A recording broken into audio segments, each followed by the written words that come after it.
Assalamualaikum warahmatullahi wabarakatuh. Hari ini kita akan memasuki materi baru, yaitu perumusan dan pengesahan Undang-Undang Dasar Negara Republik Indonesia tahun 1945. Materi ini masih kurang lebih bersangkutan dengan materi di bab 1 yang telah kita pelajari sebelumnya. Di subbab pertama ada perumusan Undang-Undang Dasar Negara Republik Indonesia tahun 1945. Apa itu konstitusi?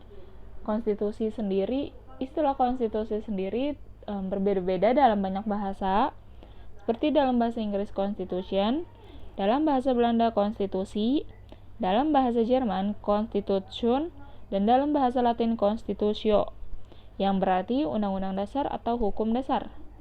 Konstitusi sendiri terbagi menjadi dua, yaitu ada konstitusi tertulis dan konstitusi tidak tertulis. Kalau konstitusi tertulis, aturan-aturan pokok dasar negara, bangunan negara, dan tata negara yang mengatur peri kehidupan satu bangsa di dalam persekutuan hukum negara. Sedangkan konstitusi tidak tertulis disebut juga konvensi, yaitu kebiasaan ketatanegaraan yang sering timbul dalam sebuah negara.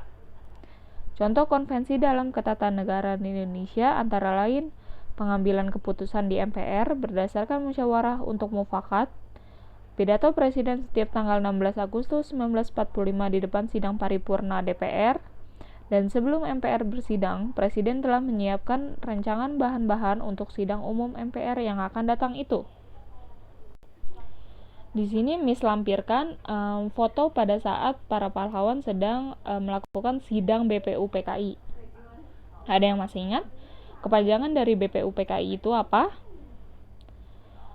Yaitu Badan Penyelidik Usaha-Usaha Persiapan Kemerdekaan Indonesia. Negara Indonesia menganut paham konstitusionalisme sebagaimana ditegaskan dalam pasal 1 ayat 2 Undang-Undang Dasar Negara Republik Indonesia tahun 1945 yang berbunyi kedaulatan berada di tangan rakyat dan dilaksanakan menurut Undang-Undang Dasar. Konstitusi adalah hukum dasar yang dijadikan pegangan dalam penyelenggaraan pemerintahan negara. Oleh karena itu, menurut Jimli Asyidiki, konstitusi itu bukan undang-undang biasa. Konstitusi tidak ditetapkan oleh lembaga legislatif biasa, tetapi oleh badan khusus dan lebih tinggi kedudukannya. Dalam hierarki hukum, konstitusi merupakan hukum yang paling tinggi dan fundamental sifatnya, sehingga peraturan-peraturan di bawahnya tidak boleh bertentangan dengan undang-undang dasar.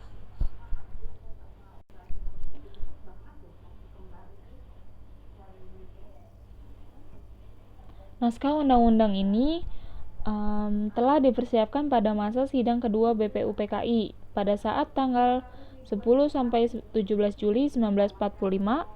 Dan selama periode tanggal tersebut, banyak hal-hal yang dibahas yang berkaitan dengan persiapan kemerdekaan. Pada tanggal 13 Juli 1945, Panitia Kecil Perancang Undang-Undang Dasar berhasil membahas beberapa hal yang menyepakati, antara lain ketentuan tentang lambang negara, negara kesatuan, sebutan MPR atau Majelis Permusyawaratan Rakyat, dan membentuk panitia penghalus bahasa yang terdiri atas Jajan Diningrat, Salim, dan Supomo. Rancangan Undang-Undang Dasar diserahkan kepada Panitia Penghalus Bahasa. Tadi pada tanggal 13 Juli. Selanjutnya pada tanggal 14 Juli 1945, BPUPKI mengadakan sidang dengan agenda pembicaraan tentang pernyataan kemerdekaan. Panitia Perancangan Undang-Undang Dasar melaporkan hasilnya. Pasal-pasal dari Rancangan Undang-Undang Dasar berjumlah 42 pasal. Dari 42 pasal tersebut ada 5 pasal masuk tentang aturan peralihan dengan keadaan perang, serta 1 pasal mengenai aturan tambahan.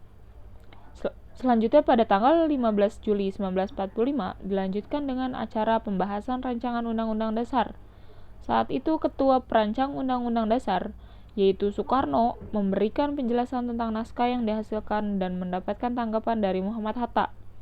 Lebih lanjut, Supomo sebagai panitia kecil perancang Undang-Undang Dasar diberi kesempatan untuk memberikan penjelasan terhadap naskah Undang-Undang Dasar.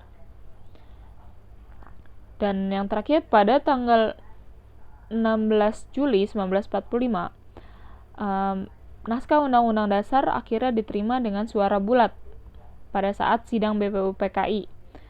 Selain itu juga diterima usul-usul dari Panitia Keuangan dan Panitia Pembelaan Tanah Air. Dengan demikian selesailah tugas Panitia BPUPKI. Dan ini masih berhubungan dengan bab 1 yang telah kita pelajari sebelumnya.